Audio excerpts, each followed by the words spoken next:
ಜಾತಿ ಗಣತಿ ಸಮೀಕ್ಷೆಯಲ್ಲಿ ಮುಂದುವರೆದ ಗೊಂದಲ, ಸಿಎಂ ಅಂಗಳ ತಲುಪಿದ ಕಾಸ್ಟ್ ಸರ್ವೆ.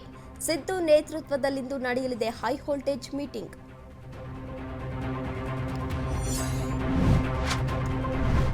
ಪೂರ್ವ ಸಿದ್ಧತೆ ಇಲ್ಲದೆ ಸರ್ವೆ ಆರಂಭ ಸರಿಯಲ್ಲ, ಸಿಎಂಗೆ ವರದಿ ನೀಡಿ ಒಪಿನಿಯನ್ ಹೇಳಿರುವ ಮಂತ್ರಿಗಳು. ಸಮೀಕ್ಷೆ ಬಹುತೇಕ ಮುಂದೂಡುವ ಸಾಧ್ಯತೆ.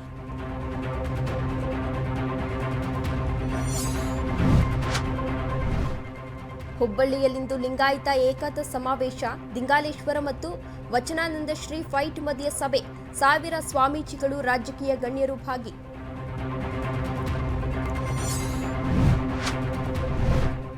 ದಸರಾ ಉದ್ಘಾಟನೆಗೆ ಲೇಖಕಿ ಮುಷ್ತಾಕ್ ಆಯ್ಕೆ ವಿಚಾರ. ಹೈಕೋರ್ಟ್ ಆದೇಶವನ್ನು ಪ್ರಶ್ನಿಸಿ ಸುಪ್ರೀಂಗೆ ಮೇಲ್ಮನವಿ. ಇಂದು ಪೀಠದಲ್ಲಿ ವಿಚಾರಣೆಗೆ ಬರಲಿದೆ ಅರ್ಜಿ.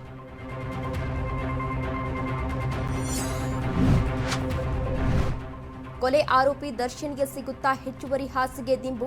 ಇಂದು ಆದೇಶವನ್ನು ಪ್ರಕಟಿಸಲಿದೆ ಕೋರ್ಟ್. ವಾದ ಪ್ರತಿವಾದವನ್ನು ಆಲಿಸಿ ಆದೇಶ ಕಾಯ್ದಿರಿಸಿದ್ದ ನ್ಯಾಯಾಲಯ.